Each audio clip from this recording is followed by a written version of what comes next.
Hello all, good afternoon. So today I'm again here with one more game of our seventh Grandmaster, Koneru Hampi. And here we have, Hampi played black pieces, and we have a game of Petrov defense. Usually, Petrov defense is considered as one of the drawish openings, but there are some positions in Petrov defense itself that those positions leads to dynamic play. And here we have one more such position, that is play with and play against hanging pawns. There is a theory to play against and with hanging pawns, and in this game, both players use that theory to till some extent, but afterwards, game turned into some kind of okay, so where black is also trying to accept a weak pawn on the d6 at some point, but white didn't go for it.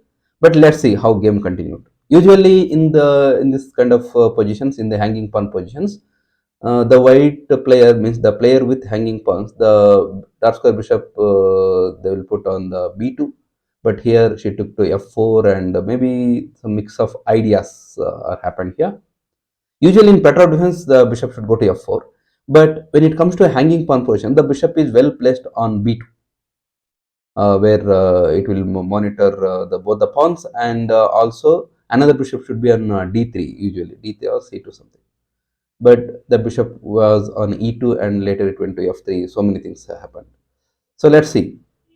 This game I chose because this is the game our seventh grandmaster played in 2002, the year in which she became grandmaster. So let's proceed with the game. Yeah. Game started e4, e5, knight f3, knight f6, Petrov defense. Knight into e5, d6, knight f3, knight into e4, d4, d5. Complete theory. Bishop d3, and here we have knight to c6, playable. Completely, it's not like playable. Okay, it's a theory. Castling bishop e7 from black side. c4, knight b4. We have seen this position so many times in even in Anand Kramnik game and other things, right?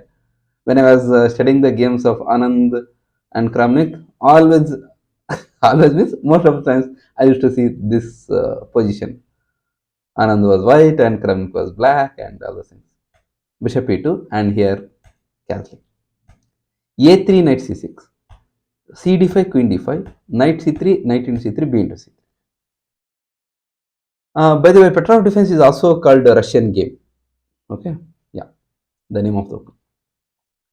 Here, look at this structure. In this, when the b file is open and there are hanging pawns, black's most obvious continuation is to play b6, knight a5. So, which Hampi used that idea after some time, and white's main plan is to control the c4 square. Okay, so to put a pressure on these hanging pawns and control these pawns squares. So bishop f5, Hampi played bishop f5. Bishop f5 may be too directed to play against bishop d3, where the bishop on d3 is well placed to play against hanging with hanging pawns, not against, with hanging pawns. So that's why Hampi wanted to play some kind of prophylactic moves to stop opponent from creating the attacking position. Maybe Hampi knew about the Stepovaya Tatiana's style of play. Maybe that's why Hampi is like playing against her plans. And here Tatiana Stepovaya took bishop to f4 to pressurize the c7 square. In some variations, black player will sacrifice the c7 pawn and to activate the rook, but here Hampi played bishop d6. c4, and we have queen e4. Now bishop into d6, pawn into d6. Even black will also have 3 pawn islands versus white's already had 3 pawn islands. White is already having 3 pawn islands. Now black is having 2 pawn islands, right? That is one set of pawn here, c7, b7 and d7, and another setup pawn here, and h7 g7 f7. Put two pawn islands, and white is having three pawn islands. A pawn is one pawn island, open file. Next, second pawn island, again one more open file, and third pawn island. So like this. When there are more pawn islands, one will have attacking options to use the open lines. So here Tatiana should have used those attacking ideas. I'm not sure. Maybe I can't comment much on the ideas of the grandmasters which they play. Grandmasters and international masters. I may not able to comment, but I can just show you the games of those players, and I can just discuss the theory here, theory part, right? Okay. So one sec. Yeah, it's on. All right. Okay. Here after queen e4, white player played bishop e3. This is one of the defensive moves. Maybe in my opinion, bishop should have gone to c1 followed by b2, where she could initiate these pawn pushes, and the bishop will be more active in this long diagonal. But anyway, bishop e3. Now rook a d8, putting the rook in the same line of opponent's queen. Rook a2, activating the rook from going to a2 and transferring to e2, d2 is one of the ideas. Maybe she may be even planning to play rook to b2 to put pressure on b7 pawn, because she can't play rook b1 right here, because of b1 square is controlled by black queen and bishop together. So that's why rook a2, b6, b6. That was like Humpy is using the same ideas of the particular idea which I just discussed in the beginning of the video. Queen c1. I'm not really happy about this move because the queen is not well placed. Maybe she may be having some plan with that. Knight a5 and queen c3. Is she planning to play bishop c1, bishop b2 followed by d5? Maybe. Bishop e7. Oh, maybe Humpy is trying to put bishop on f6 if needed. Usually, we are seeing so many prophylactic moves in this particular game. Knight e5. Oh yeah, after knight e5, now there is a bishop f3 threatened. So queen a8 we have, and here we have seen one of the moves, that g4. I'm not sure. Maybe g4 may not be so great continuation here. Bishop e4, f3, bishop b7, f4, and we have f6.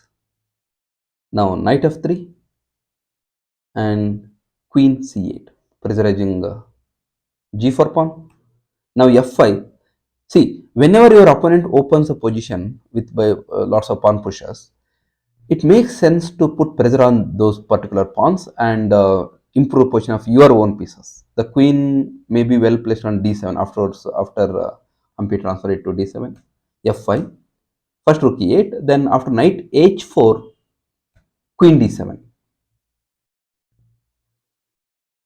knight g2. Here Humpy thought that if I can, anyway, c4 square is controlled by knight, so bishop c4, there is no risk of playing, there is no risk of bishop c4 for black. Humpy thought that if I can force c5, I can play queen d5, pressurizing a2 and g2 both. So that's why now she played one move, bishop d6, a provocation to place, force opponent to play c5. Opponent played that, and here we have. Can you please spot the move? And please pause the video and spot the move and come up with the best idea, and I will be continuing after a few seconds.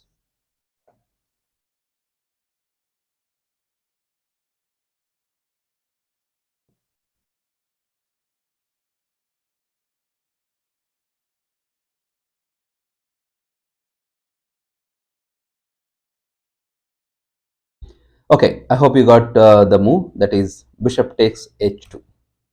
King takes h2, now queen d5. This idea I already discussed with you. Now double attack. So bishop f3. No problem with b7 bishop, that's already protected by knight. Just capture on a2. In the present position, Humpy is exchange up. c6, a overlook from White player, bishop into c6, bishop into c6, knight into c6, queen into c6, rook into e3. Maintaining the extra exchange, queen into c7, and here rook e8 back. Queen c3, and now we have rook e4 pressurizing the pawn. If rook d1, maybe we have rook e2. Yeah, rook e2 we have.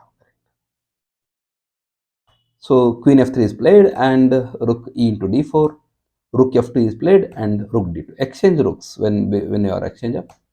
Rook into, queen into, and in this position, white player resigned, I guess so, because exchange up plus two pawns up. So completely winning position for black. So there is no point in continuing against one of the best players, one of the best women players in the world. Okay, so white player resigned and black won the match. So this is a game of our seventh grandmaster, Koneru Hampi, and she played it in the same year which she became a grandmaster, that is in 2002. Next, I will come up with our eighth grandmaster game in next episode. Till then, take care. Thank you so much. Bye.